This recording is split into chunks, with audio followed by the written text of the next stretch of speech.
وسقطت الدولة العباسية على يد المغول. ليه؟ بسبب ضعف الدولة في العصر العباسي الثاني.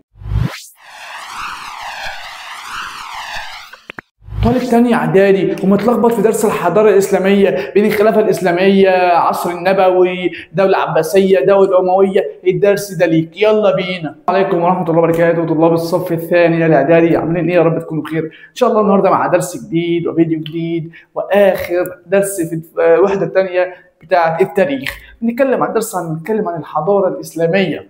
إن شاء الله هنتكلم عن الحضارة الإسلامية في الفيديو ده، بداية من العصر النبوي، ثم الخلافة الراشدة، ثم الخلافة الأموية، ثم الخلافة العباسية، وهناخد ملامح الحياة في الخلافة أو الدولة الإسلامية أو الحضارة الإسلامية. تمام؟ إن شاء الله ده آخر فيديو في الوحدة دي. اتكلمنا عن حضارات كتير ونماذج لحضارات كتير. أنا نوعا بقى ننهي الوحدة دي ونعمل لها مراجعة إن شاء الله تنزل قريب. تمام؟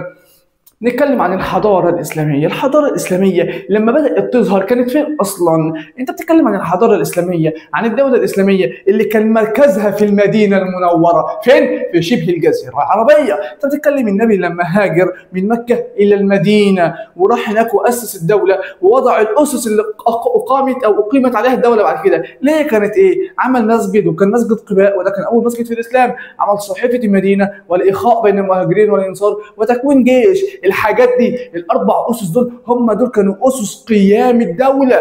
وبعدين النبي بدأ انه يخش في غزوات ويحصل غزوات وسرايا اصلا. تمام؟ بدأت الايه؟ حدود الدوله تطلع من المدينه وفتح مكه. واصلا بدأنا بغزوه بدر عام كام؟ عام 2 هجريا، وغزوه احد 3 هجريا، وبعدين الخندق 5 هجريا، وعندنا بعدها غزو فتح مكه كان 8 هجريا. فحصل غزوات وسرايا كبيره جدا. تمام؟ بعد عصر النبي بقى لا، الخلفاء الراشدين يتوسعوا بشكل كبير جدا في الفتوحات الاسلاميه، خاصه عمر وعثمان وعلي. وبعدها بقى ايه؟ في عصر الدوله الامويه توسع بشكل كبير جدا لدرجه ان هم شملت الاندلس كمان. يعني الحدود بتاعتنا كانت واصله لايه؟ لاسبانيا في الغرب، فالحدود بتاعتنا كانت كبيره جدا. فاللي هنا اللي تعرفوا ان احنا الحضاره الاسلاميه مركزها كان فين؟ النواه بتاعتها كانت فين؟ طلعت منين؟ طلعت من اسيا، خاصه شبه الجزيره العربيه، المدينه المنوره. يبقى كده تعد اسيا ايه؟ قال لك تعد اسيا مهدا لواحده من اعظم الحضارات ايه؟ اللي جاءت في تاريخ البشريه كلها، في العالم كله. الحضاره دي اللي علمت الناس معنى التواضع، معنى الرحمة، معنى الزهد، معنى العلم، معنى العدل، معنى المواخاة والتسامح والتعاون وكل الأخلاق والقيم الحميدة اللي جه العلم أو اللي جه الدين الإسلامي عشان يرسخها في العالم أجمع. تمام؟ ونشأت الحضارة الإسلامية مع تأسيس النبي لدولته فين؟ في المدينة، الدولة الإسلامية، وبدأ إنه يرسخ القواعد بتاعتها. طيب هنبدأ رقم 1، العصور بقى اللي شملتها الحضاره الاسلاميه. يعني عصور، يعني الفترات اللي مرت بها الحضاره الاسلاميه ككل. هي بدات بالنبي، صح؟ النبي لما كان حاكم الدوله الاسلاميه، هو اصلا قبل ما يروح المدينه كان موجود في مكه، وكان بيدعو سرا، بعدين جهرا، بعدين كان جهرا اول دعوه جهريه دون مقاومه، بعدين جهريه بمقاومه، بعدين عالميه الدعوه. تمام؟ طيب هو لما راح المدينه أسس الدولة، بقى هو الحاكم للدولة خلاص، هو النبي أصلا. تمام؟ فهو كل أمور الحكم والإدارة بتاعته. فهنا اسمه إيه؟ اسمه العصر النبوي. النبوي عشان النبي نفسه هو اللي معاصر العصر ده وهو اللي بيحكم الدولة. طيب لما تروح اللي بعديه، العصر اسمه عصر الخلافة الراشدة. ليه؟ لأن اللي حكم في الفترة دي الخلفاء الراشدين. زي مين؟ زي أبو بكر، زي عمر، زي عثمان، زي علي. دول خلفاء خلفوا النبي في الحكم. دول الناس اللي جم بعد وفاة النبي وتم اختيارهم كخلفاء أو خليفة للمسلمين. ليه؟ بيعمل إيه؟ بيتولى إدارة حكم وشؤون البلد. طيب جه وراها بقى حاجة اسمها إيه؟ جه وراها العصر الاموي، وبدا ده مع بدايه لما مسك معاويه بن ابي سفيان الحكم. بعدين وصلنا للدوله العباسيه. ده كده العصور الاسلاميه. تمام؟ بنبدا رقم 1 بالعصر النبوي. طيب العصر النبوي ده لما بدا النبي يحكم، تمام، العصر ده احدث تطور وتحديث جذري كبير جدا في شبه الجزيره العربيه. يعني ايه؟ يعني الامور في العصر النبوي تطورت بشكل كبير جدا في شبه الجزيره العربيه. شبه الجزيره العربيه قبل العصر النبوي شيء وبعد شيء ثاني خالص اختلف تماما. قال لك ان حصلت فيه ايه؟ تطورات جذريه. قال لك زي ايه؟ قال لك هم قبل الاسلام كانوا عايشين في قبائل متفرقه، كل قبيله عايشه في مكان، وبين كل قبيله والتانيه حروب ونزاعات اصلا، يعني كل واحد بيتحارب ونزع التاني. طب لما جه الاسلام لا، اسس دوله وبقت دوله ايه؟ دوله وحده واحده. يبقى شبه الجزيره العربيه قبل الاسلام كانت قبائل قبائل متنازعه فيما بينها، يعني ايه؟ بعيده وبعيده كمان متفرقه، قبائل كل قبيله منهم داخله في خلاف مع القبيله الثانيه وبتحارب القبيله الثانيه، في مشاكل وصراع وفي ثأر وفي مشاكل كبيره جدا. غير كده هم متفرقين، فما كانش في اي شكل من اشكال الوحده اطلاقا. طب لما جه الاسلام لا، وحد القبائل تحت ايه؟ تحت اساس واحد وهي الدوله الاسلاميه، اساس وحده قويه ومجتمع قوي ومتوحد. تمام كده العصر النبوي خلاص. اللي تفهمه من العصر النبوي ان هو جه احدث تطورات وتحديثات جذريه عن الايه؟ عن العصر الذي سبقه. ليه؟ تقول لك والله زمان كانوا عايشين في قبائل متفرقه ومتنازعه فيما بينهم، دلوقتي لا، كوننا دوله متوحدين. طيب نروح تاني عصر، الا وهو العصر الايه؟ عصر الخلافه الراشده. النبي بعد ما توفى حكم وراه خلفاء راشدين. اولهم كان سيدنا ابو بكر الصديق، وده اللي تم اختياره من قبل الصحابه كخليفه للمسلمين لعده اسباب. ان هو يعني كان صاحب النبي في الهجره، ان هو اول من امن بالنبي، ان هو كان النبي اختاره اماما له اثناء مرضه، وغيرها من الاسباب كتير. تمام. المهم ان هو ايه؟ ابو بكر كان اول خلفاء راشدين، وده اول واحد يمسك ايه؟ بعد النبي عليه افضل الصلاه والسلام. طيب مين اللي جه وراه؟ قال اللي جه وراه ثلاثه. معنى كده ان الخلفاء الراشدين كام؟ اربعه. يبقى الخلفاء الراشدين كام؟ اربعه. رقم واحد ابو بكر الصديق. طب رقم اثنين وثلاثه واربعه؟ عد. رقم اثنين عمر بن الخطاب، ثلاثه عثمان بن عفان، اربعه علي بن ابي طالب. تمام. ده ترتيب الخلفاء الراشدون. قال لك برضه ان دول ايه؟ حرصوا على اتباع سنه النبي، انهم ينشروا العدل والتواضع والرحمه والتسامح. تمام. قال لك بقى ايه ابرز الانجازات اللي عملوها الاربعه دول، او ابرز الانجازات اللي حصلت في عصر الخلافه الراشده؟ قال لك رقم واحد القضاء على حركات الرده. ايه هي حركات الرده؟ النبي لما توفى في كتير جدا من اهل شبه الجزيره العربيه طلع من الاسلام. قال لك النبي توفى، انا خلاص بقى النبي توفى، ما عادش فيه صله يعني بيننا وبين ربنا. هم قالوا كده بقى، ما عادش فيه صله، ما عادش فيه تواصل، النبي توفى، فالنبي خلاص مات، فالدين مات. تمام. فقال لك ايه هنا بقى؟ اللي قضى على الحركات دي ومين؟ سيدنا ابو بكر. سيدنا ابو بكر راح طلع لهم بجيش وقضى على هذا التمرد ونهاه من جذوره. تمام. طبعا كان ظاهر برضه حد ادعى النبوه، حد ادعى النبوه، مسيلمه الكذاب ادعى عنه نبي اصلا. تمام. فالحمد لله تم القضاء على هذه الحركات بشكل كبير جدا. تمام. القضاء عليها تماما. يبقى القضاء على حلقات الرده، وده كانت في عهد سيدنا ابو بكر الصديق زي ما قلنا. ثاني حاجه جمع القران الكريم في مصحف واحد. برضو اللي عمل ده سيدنا ابو بكر الصديق، لما لقى ان كتير جدا من حفظه القران بيتوفوا في المعارك والحروب، فبدا ان هو يعمل ايه؟ بدا ان هو يجمع القران الكريم ده. يشوف بقى الناس اللي حفظوا القران الكريم كلهم ويجمعوا القران الكريم في مصحف واحد، يجمعوه. خد بالك من يجمعوه مش ينسخوه، لان سيدنا عثمان نسخه ووزعه على كل البلاد المسلمه، ففي فرق بين جمع ونسخ. تمام. هنا جمع القران، هنا جمع. هو كل دول من اعمال الخلافه الراشده، بس انا بفرق لك بس. تمام. جمع القران الكريم، وده اللي عمل برضه سيدنا ابو بكر الصديق. ثالث حاجه وضع اسس الاداره والحكم. بدأوا ان هم ايه؟ يحطوا اسس عشان الاداره بقى.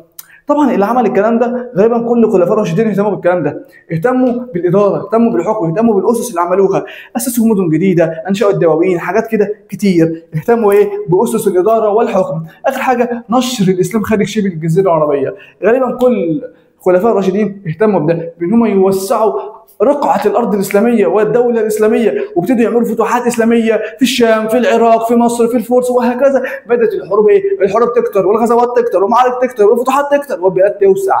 تمام. يبقى إيه؟ نشر الإسلام في خارج شبه الجزيرة العربية. يبقى كده أبرز إنجازات الخلفاء أو الخلافة الراشدة: رقم واحد القضاء على حلقات الردة، اثنين جمع القرآن الكريم في مصحف واحد اللي موجود معنا حاليا، ثلاثة وضع أسس الإدارة والحكم، أربعة نشر الإسلام خارج شبه الجزيرة العربية. وده كده يعتبر هو ايه؟ هو عصر الخلافة الراشدة. بس كده. طيب قال لك بعد انتهاء عصر الخلافة الراشدة بدأ العصر الأموي. بدأ عصر جديد هو العصر الأموي. عصر الخلافة الراشدة ده انتهى عام 40 هجرية. انتهى عام 40 هجرية. انتهى 40 هجرية. بدأ بعديه ايه؟ طبعا انتهى بمقتل سيدنا علي بن أبي طالب. طيب انتهى عام 40 هجريه وبدا بعد عصر ايه؟ العصر الاموي. قال لك طب مين اللي تولى بقى؟ مش اسمه العصر الاموي، يبقى اكيد حد بقى الاسم ايه؟ مشابه. قال لك تولى حد اسمه معاويه بن ابي سفيان. ايه؟ معاويه ابن ابي سفيان هو اللي تولى الحكم. طيب العاصمه كانت ايه؟ سيدنا علي لما مسك الحكم ده كان اخر واحد في الخلافه الراشده، نقل مقر الحكم للكوفه. الكوفه دي في العراق، تمام؟ فسيدنا معاويه لما مسك الحكم نقل مقر الحكم الى دمشق. سيدنا علي الدوله كانت عنده واسعه كبيره، فنقل مقر الخلافه من المدينه للكوفه عشان يكون ايه؟ يعني في وسط الدوله، يكون يعرف يسيطر عليها ويحكمها يعني، تمام؟ فسيدنا معاويه في عهده الدوله كانت اوسع، فايه؟ فراح خد دمشق هي العاصمه، تمام؟ هي العاصمه. طب ابرز انجازات العصر ده رقم واحد قال لك تعريب الدواوين. يعني ايه؟ يعني بقول لك هنا تعريب الدواوين حيث اصبحت اللغه العربيه هي اللغه الرسميه للحكم والاداره. هتقول لي يعني ايه؟ مش فاهم. ازاي دوله عربيه او حضاره اسلاميه اصلا معتمدها على اللغه العربيه تقول لي فيها انا هنعرب الدواوين؟ هي ما كانتش عربيه؟ لا، الدواوين فيها وسجلات الحكم والاداره لم تكن باللغه العربيه قبل هذا الامر. امال كانت بايه؟ كانت بالفارسيه، كانت بالرومانيه على حسب الارض. انت فتحت الشام كان بيحكمها روم هتبقى رومانيه، فتحت الايران او فرس كان بيحكمها فرس هتبقى فرسيه. يبقى انت ايه؟ لما انت الفتوحات حصلت والخلفاء او القاده فتحوا البلاد دي، اللغات الرسميه للحكم والاداره هناك كانت بنفس اللغه الاصليه. يعني مثلا في بلاد فارس كان نظام الحكم والدواوين والكتب والسجلات باللغه الفارسيه، فما غيروش اللغه للغه العربيه، سابوها زي ما هي. نفس الكلام لما فتحوا الشام وفتحوا العراق كانت باللغه ايه؟ باللغه الرومانيه. نفس الكلام في مصر لما فتحوا مصر كانت كل حاجه باللغه القبطيه، لغه اهل مصر. ففي عهد سيدنا معاويه لغى كل الكلام ده، قال لك كل الدواوين والسجلات والكتب اي حاجه لها علاقه بالحكم والاداره داخل ايه؟ الخلافه، داخل الدوله الاسلاميه باللغه العربيه، كل حاجه باللغه العربيه، تمام؟ تاني حاجه طبعا الكلام ده كان في عهد الملك عبد الله بن ابن مروان، عبد الملك بن مروان، تمام؟ عبد الملك ابن مروان. طيب تاني حاجه قال لك سك العمله. اوبا حلوه دي. يعني ايه سك العمله؟ يعني عملوا عمله اسلاميه، اللي هو عارفين الجنيه دلوقتي ده عمله، زي ما كان في عمله برضه زي معدنيه كده برضه، الذهب مفروض من برونز، مش يعني مش هنختلف على المعنى، تمام؟ وبيكتبوا فيها مثلا ايه؟ الملك عبد الله بن مروان مثلا، وهكذا، تمام؟ زي دلوقتي الجنيه كده مرسوم عليه الصوره، محطوط عليه سنه، وهكذا. ده سك العمله، يبقى سك العمله يبقى ايه؟ ده كده العمله بتاعت ايه؟ الدوله الاسلاميه. واستكملوا الفتوحات برضه، واستكملوا الفتوحات. يبقى كده انجازات العصر الاموي 3: رقم 1 تعريب الدواوين، 2 سك العمله، 3 استكمال الفتوحات. قال لك بدات بقى ايه؟ الدوله الامويه يجي لها حكام ضعاف، حاكم ضعيف، فالدوله هتضعف، هتكثر التنازعات وتكثر الصراعات وتكثر الفتن، وبالتالي هتنتهي الدوله. وبالفعل ضعفت الحكام، ادى لضعف الدوله وسقوط الدوله. طيب مين اللي تولى بقى اداره الحضاره الاسلاميه والدوله الاسلاميه وحمل الرايه وبقى هو المسيطر على الدوله الاسلاميه؟ العباسيين. مين؟ العباسي. تولى العباسيين الحكم بعد ذلك. يبقى لما انتهت، احنا بدانا اصلا بالعصر النبوي، بعدين دخل لما النبي توفى بدا عصر الخلافه الراشده، لما سيدنا علي بن ابي طالب يتوفى وانتهى عصر الخلافه الراشده بدا العصر الاموي، انتهى بسبب ضعف الدوله الامويه تولى العباسيين، تمام؟ طب ايه الخلافه العباسيه بقى؟ هي الخلافه العباسيه. قال لك والله الخلافه العباسيه دول نقلوا مقر الخلافه الى بغداد. برضو يبقى كده فرق بين حاجتين، فرق بين الخلافه الامويه او معاويه نقل مقر الخلافه الى دمشق. طب لما العباسيين جم نقلوها الى بغداد، ولما اتنقلت لبغداد، بغداد دي كانت عاصمه ايه؟ اصبحت مركزا عالميا في كل حاجه، مركز للثقافه، للعلم، للفنون، للادب، لكل حاجه. بغداد كانت ايه؟ يعني هي المركز وهي المناره الاولى للعلم في العالم كله. في الوقت ده بغداد، ايوه بغداد كانت المركز العالمي الاوحد، وهي المناره، نور كده اللي بيشع من الارض، بيشع علم، ثقافه، وكان بيقولوا علماء من كل نواحي الارض، تمام؟ قال لك والله ان نقل مقر الخلافه الى بغداد حيث اصبحت مركزا عالميا اهو في العلم والثقافه، وجاء اليه العلماء من مختلف البلاد، كل العلوم، فلك، حساب، هندسه، رياضه، طب، جغرافيا، تاريخ، كل حاجه موجوده هناك عندهم، وعندهم علماء ومدارس وكل حاجه موجوده متوفره في بغداد. مركز للعلم في العالم كله، رقم واحد في العالم كله. ايوه، هي مركز العلم رقم واحد في الوقت ده في العالم كله. طيب قال لك من اهم الانجازات في العصر العباسي، ايه هي الانجازات اللي عملها العصر العباسي؟ عمل لي ايه مفيد؟ قول لي يلا. اقول لك رقم واحد انشاء بيت الحكمه والمكتبات، وده دليل على انهم كانوا متفوقين في الثقافه وهي المركز الاول عالميا. ازاي؟ قال لك انشأوا ايه؟ انشأوا بيت الحكمه والمكتبات.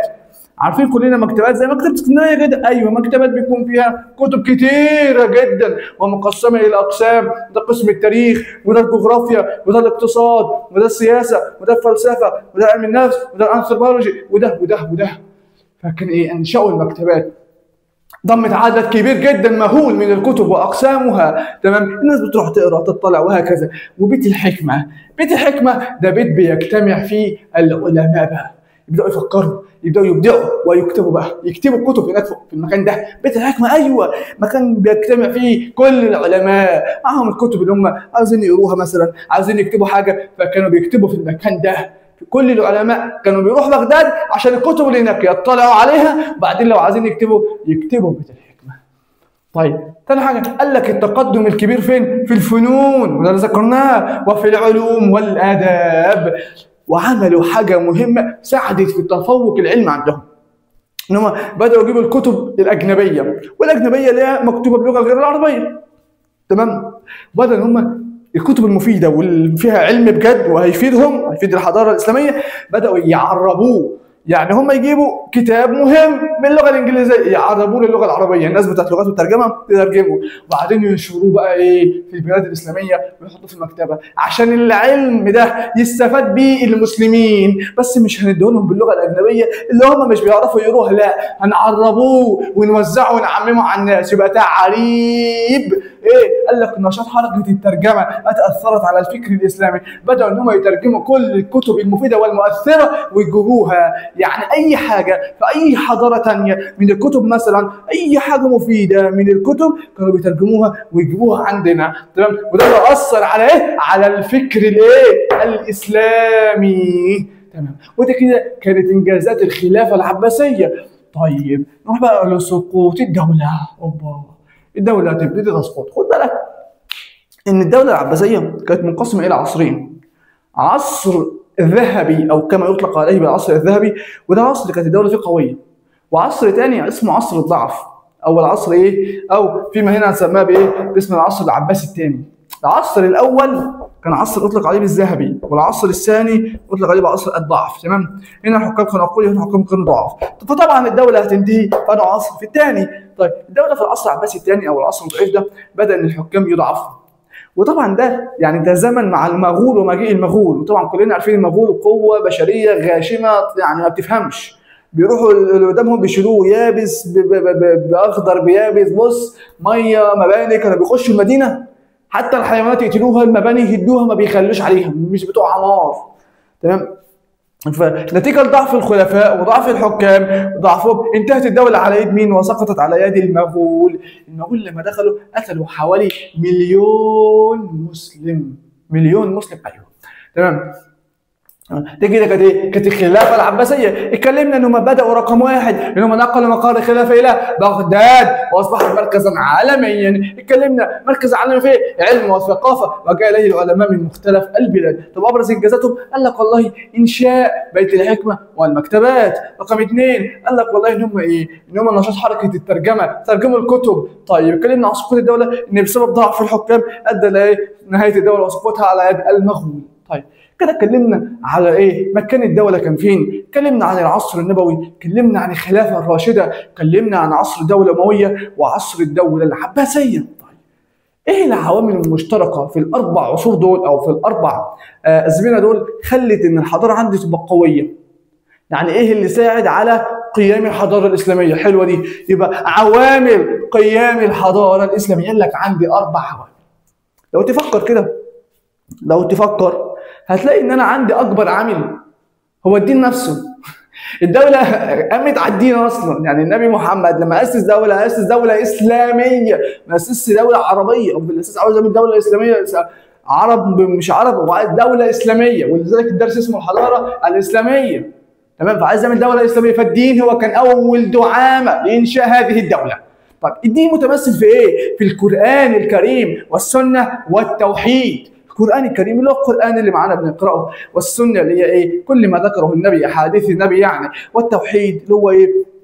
توحيد ربنا. تمام؟ ده كده كانت الدعامه الاولى. الدين الاسلامي متمثل في القران والسنه والتوحيد. ثاني حاجه وهي اللغه، ان اللغه واحده، لغه عربيه. اللغه العربيه لان انت اللغه بتاعت الدوله الاسلاميه كانت اللغه العربيه، ودي ساعدت على توحيد الشعوب. طب ليه بقى ساعدت على توحيد الشعوب؟ انت عندك كل الشعائر والطقوس الدينيه الاسلاميه تقام باللغه العربيه. مش لما بتصلي وتقرا الفاتحه بسم الله الرحمن الرحيم الحمد لله رب العالمين الرحمن الرحيم باللغه العربيه، صح؟ يبقى كل طقوسك باللغه العربيه، بتدعي باللغه العربيه، وهكذا. حتى لو حد بيتكلم لغه غير عربيه فلازم يتعلم العربيه عشان يعرف يصلي، ولو مش هيتقن العربيه لازم انه يتعلم انه ايه؟ ينطق الكلام ده صح باللغه العربيه مظبوط. فاللغه العربيه هنا ان كل ما هو مسلم متعلم عربي، او كل ما هو مسلم يعرف عربي، ده ساعد على توحيد الشعوب العربيه كلهم وجعلهم وحده متماسكه. طيب ثالث حاجه الانفتاح على الثقافات الاخرى. كانت جنبنا حضارات وثقافات وبلاد، فاندمجنا معاهم وانفتحنا عليهم، اخذنا منهم شويه حاجات، اخذوا مننا شويه حاجات، اثروا فينا، اتاثرنا بيهم، وهكذا يعني. طيب رابع حاجه الا وهي الاخلاق الحميده. الدين الاسلامي جه عشان يرسخ الاخلاق الحميده من عدل، من مساواه، من تواضع، من زهد، ومن رحمه، ومن تعاون، ومن كل شيء. فالاخلاق الحميده كانت دعامه كبيره جدا لقيام الدوله الاسلاميه، وخاصه هنا الامانه. ان كتير جدا من الناس دخلت الاسلام عن طريق الامانه. ازاي؟ ناس كانوا بيتعاملوا مع تجار مسلمين، فالتجار المسلمين ملبسهم نظيف وخلقهم نظيف ولا يغشوا في الميزان، يعني تعجبوا من ذلك. التجار كلها بتغش وانتم مش بتغش، طب ليه؟ الله هذا ما امرني به ربي ورسوله. فبالتالي ايه؟ فبالتالي ناس كتير دخلت الاسلام عن طريق ايه؟ عن طريق الامانه اللي شافوها في التجار المسلمين. طيب نروح بقى ايه؟ نشوف ملامح الحياه في الحضاره الاسلاميه. يلا بينا ونروح بقى ايه لملامح الحياه خلال الايه الحضاره الاسلاميه. رقم واحد هنتكلم فيها وهي الحياه السياسيه. والله قال لك ان النبي اول اصلا ما راح المدينه عمل حاجه مهمه جدا، وهو ان هو عمل دستور للدوله. دستور، ايوه، حاجه اسمها صحيفه المدينه. صحيفه كده سميها صحيفه المدينه، كان بيوضح فيها ايه؟ بيوضح فيها اسلوب التعامل ما بين المسلمين وغير المسلمين وهكذا. تمام؟ قال لك والله ان اسس الدول في المدينه، اسس النبي في المدينه مجتمع اسلامي، ووضع صحيفه صحيفه المدينه. قال لك في عصر الخلافه الراشده كان اختيار الخليفه بالشورى. دي جزئيه ثانيه. يبقى رقم واحد اصلا نتكلم فيها هي صحيفه المدينه. النبي لما راح المدينه كان فيها طبعا مسلمين وكان فيها يهود، فقال لك انا عاوز ايه؟ انظم بقى الحياه بيننا وبينهم، فعمل دستور او صحيفه اسمها صحيفه المدينه، حطوا فيها القوانين. قال لك احنا هنتعامل معاكم كذا كذا كذا، وانتوا كذا كذا كذا، وايه؟ ونظم بقى الامور بتاعت الزكاه والامور دي. المهم انه ايه؟ عمل حاجه اسمها صحيفه المدينه، او في بيطلق عليها بالدستور. تمام؟ طب رقم اثنين، قال لك بعد النبي ما توفى كان اختيار الخليفه بيكون بالشورى. ايوه، لان النبي لما النبي توفى ما قالش مين يمسك مكاني، ترك الامر شورى. وبالتالي اجتمع الصحابه واتفقوا على ابي بكر، ومن بعد ابي بكر هم اصلا قبل ابي بكر ما يموت اتفقوا على عمر، فاخذوا عمر، بعد عمر ما يموت اخذوا عثمان، وبعد عثمان علي، وهكذا. فهنا كان اختيار الامر شورى. يبقى النبي ما قالش حد يحكم ورايا، وتم اختيار الخليفه بناء على اتفاق الصحابه في عصر الخلافه الراشده. ليه؟ ليكون الامر شورى. طيب في العصر الاموي، قال لك في العصر الاموي لما مسك سيدنا معاويه بن ابي سفيان لغى النظام ده وادخل نظام الوراء وولايه العهد. يعني انا حاليا انا الحاكم، كان وهو عايش يختار ولي عهده. يعني ايه ولي عهده؟ يعني الشخص ده هو اللي هيحكم الحكم بعد انا بموت. تمام؟ بس هو متعين ولي عهد، هو الشخص الثاني ورايا على طول. تمام؟ فانا مثلا انا اهو محمد وطه اهو. تمام؟ انا هنا الملك، انا الحاكم، وده مخليه هو ولي عهد. فانا دلوقتي انا الملك وانا الحاكم، هو الدرجه اللي تحتيه. انا مت هو يحكم على طول. مين؟ ولي العهد، عشان هو المختار. يبقى هنا ايه؟ يبقى هنا في العصر الاموي ظهر نظام الوراثه وايه؟ وولايه العهد. تمام؟ عليه مين؟ معاويه بن ابي سفيان. الكلام ده استمر كتير، ايوه استمر طول الدوله الامويه لحد الدوله العباسيه. تمام؟ بكده دي هي الحياه السياسيه. قلنا اللي هو النبي اول ما راح عمل دستور، وده اول دستور في الاسلام سماه صحيفه المدينه. قال لك ان اختيار الخليفه كان شورى بين الخلفاء الراشدين. قال لك ان في العصر الاموي سيدنا معاويه بن ابي سفيان خلى نظام الحكم بالوراثه وولايه العهد. طيب نروح بقى ايه تاني حاجه، وهي الجوانب الاجتماعيه. قال لك والله ان الاسلام اصلا عامل على تنظيم شؤون الاسره. الاسلام جاي عشان يرسخ مبادئ وقيم، ومن ضمنها الترابط الاسري والتعاون. فكان ايه؟ فهنا تنظيم شؤون الاسره كان للاسلام دور كبير جدا في تكوينه وتنظيمه. طيب ثاني حاجه فرض الزكاه. فرض الزكاه على المسلمين، تمام، وفيما يقابلها بالجزيه على غير المسلمين. تم فرض الزكاه على المسلمين، احنا اللي معاه هناخد منه. ليه؟ عشان ندي اللي معهوش. ما هو اللي معاه يكب على المعهوش، المليان يكب على الفاضي، صح؟ ايوه. يبقى هنا ليه فرضت الزكاه؟ علشان يساعد المحتاجين والفقراء. تمام؟ وبرضه انا كغني محتاج ان انا ازكي، انا محتاج ده عشان اخد صدقه، عشان ربنا يبارك لي في المال اللي معايا، في الصحه اللي انا موجوده عندي، في اولادي، في زوجتي، في بيتي، في مالي، وهكذا. فانا محتاج ده اصلا انا كغني قبل ما اكون محتاجه الفقير. انا محتاجه عشان ده علاقتي بربنا، عايز ربنا يبارك لي في الحاجات دي. والفقير محتاجه عشان ماشي دنيته بس. فانا هنا اللي محتاج الفقير اصلا. فهنا ايه؟ الزكاه بتتاخد من الغني وتروح للفقير، والاثنين مستفيدين. تمام؟ تاني حاجه قال لك المراه كان لها دور كبير في المجتمع. طيب المرأة كان لها دور ازاي؟ قال لك والله بالنسبة للأسرة هي بتربي وبتعلم وهكذا. طيب بالنسبة لغير الأسرة قال لك في الحرب المرأة كانت بتحارب بالسيوف والرماح. قال لك لا مش كده. كانت في الحروب بتعمل ايه؟ قال لك والله ان هي في تضميد الجرحى، كانوا بيروحوا في الحروب واي حد جريح يجي لهم هم يعالجوه، يعني ممرضين، دكاتره وهكذا. تمام؟ في تضميد الجرحى، واحد متعور يروحوا ايه مطهرينها ورابطينها وهكذا. تضميد الجرحى يعني بيضمدوه. يعني اللي بيلعب بابجي هيفهم الكلام ده. تمام؟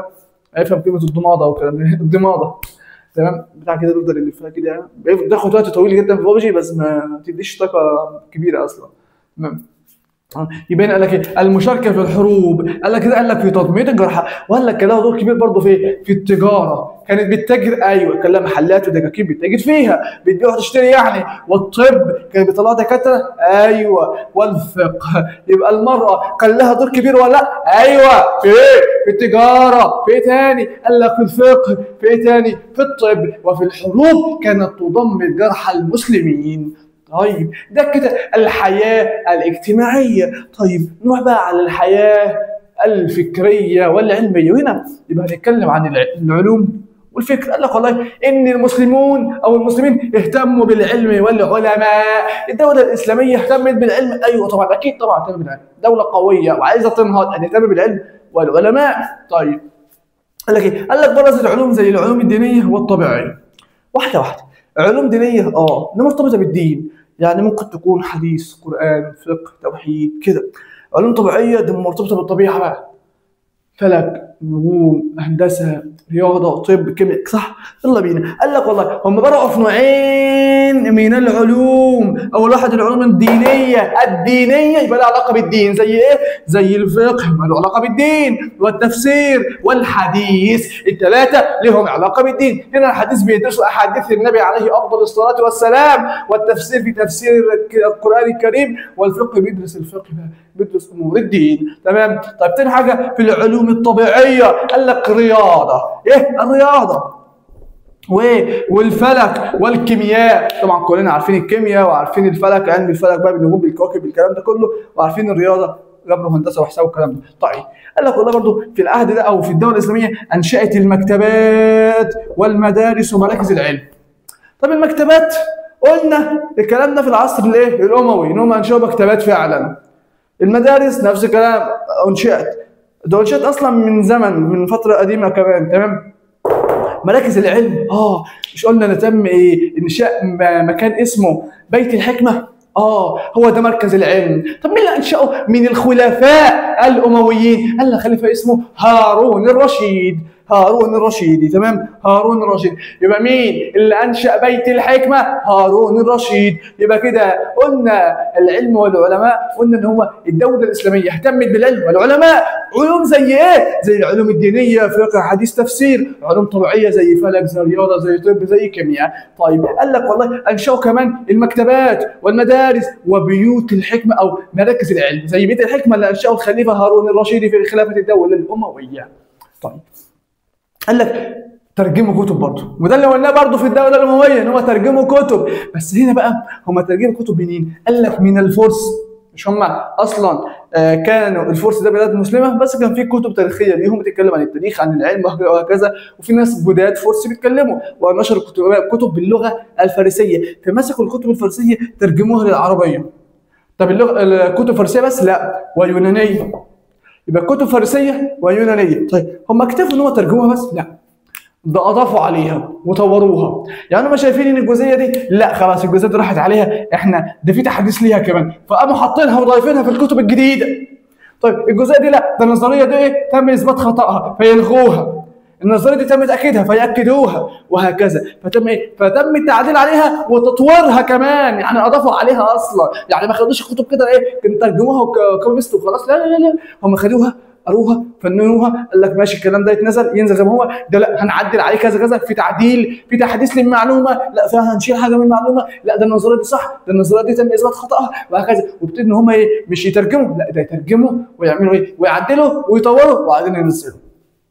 تمام، ده بالنسبه للحياه الفكريه والعلميه. نروح بقى للحياه الاقتصاديه. الاقتصاديه يبقى هنتكلم عن زراعه، صناعه، تجاره، وش كده. فقال لك ايه؟ قال لك والله الحياه الاقتصاديه قامت على مبادئ الدين الاسلامي، متمثله في ايه؟ متمثله في العدل، في تحريم الغش، وفي التكامل او التكافل. تمام، يبقى ايه؟ في العدل وتحريم الغش وايه؟ والتكافل. طيب رقم واحد الزراعه. قال لك والله انهم اهتموا ببناء ايه؟ اهتموا ببناء الجسور، كباري يعني، والسدود عشان الميه، والانهار، السدود على الانهار. تمام، قال لك ايه؟ ومجاري السيول. السيول لما بتنزل تمام بدا ان السيول دي بتروح على الفاضي تعمل فيضانات، قال لك هنعملها مجاري. المجاري دي الطبيعي منها اسمه اوديه جافه. تمام.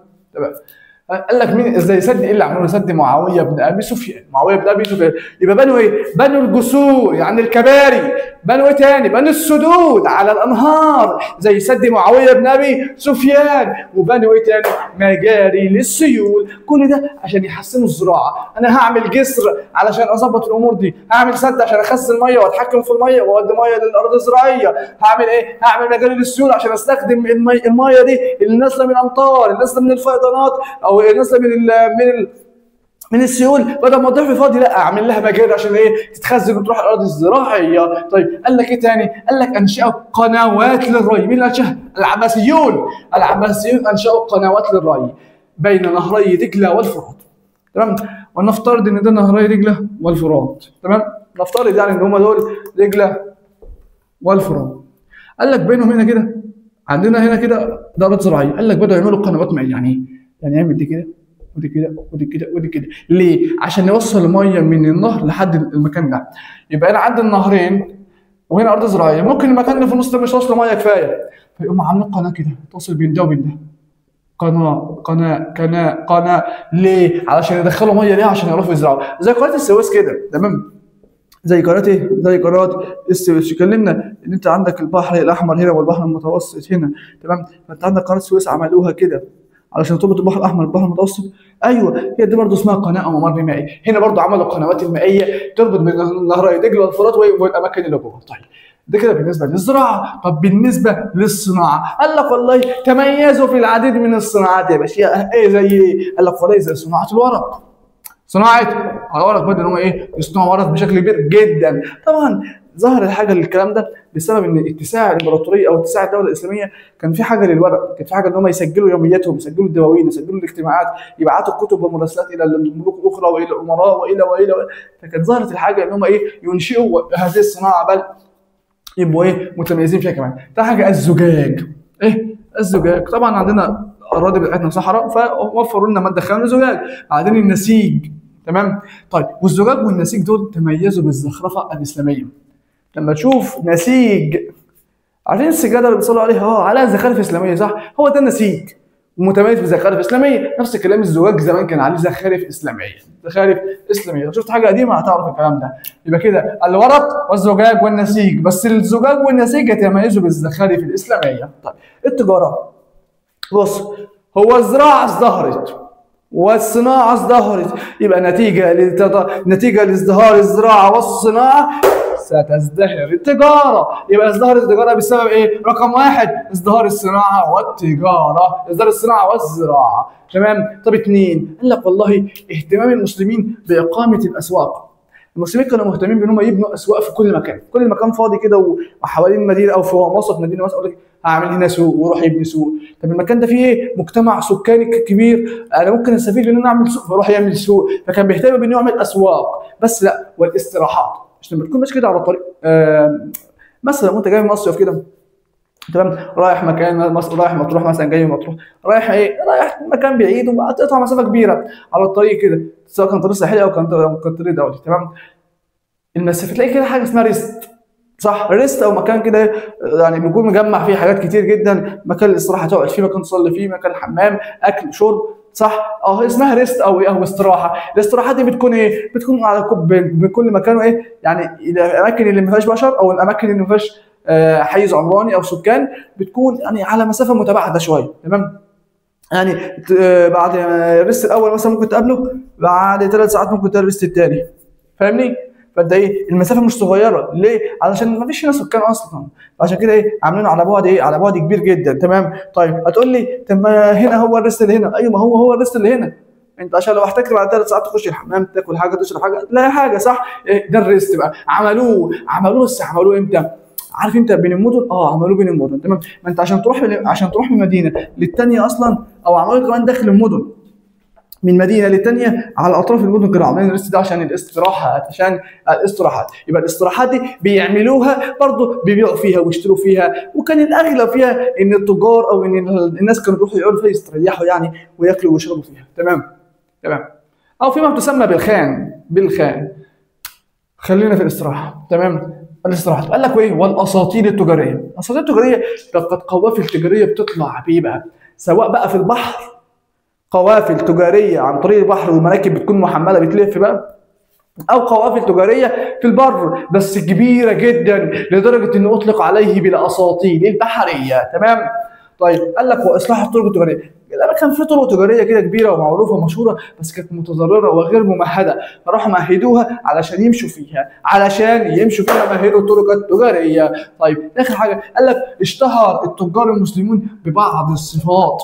التجار المسلمين كانوا مشهورين بايه؟ بالصدق، بالامانه، بالعدل. تمام؟ وايه؟ وغيره من ايه؟ من مبادئ الاسلام. طيب يبقى كده ده ايه؟ ده كده الجزء بتاع الحياه الاقتصاديه اللي تفهمه ان هي اعتمدت على مبادئ الاسلام من عدل وامانه وصدق وتحريم الغش. قلنا في الزراعه تم تطويرها بشكل كامل، وفي الصناعه نفس الكلام. في التجاره ازدهرت بسبب ايه؟ بسبب الصدق والامانه والعدل، وازدهار الزراعه والتجاره والقوافل التجاريه والاستراحات والاساطيل. طيب نروح بقى لاخر حاجه الا وهي العماره والفنون. قال لك والله تميزت الايه؟ العماره الاسلاميه بايه؟ بحاجتين. رقم واحد استخدام القباب والمآذن. مش المسجد بكل قبه؟ مسجد بكل مأذنه كبيره كده. هو ده اصدار ايه؟ قال لك القباب والمآذن. يبقى ازدهرت او ايه؟ او لما تقول استخدم القباب والمآذن يبقى تميزت ايه؟ تميزت العماره الاسلاميه. خاصه انت بتتكلم على مساجد اصلا، انت بتتكلم كله على مساجد اصلا، فانت بتلاقي كل مسجد كده له قبه موجوده وكبيره وليه مأذنه.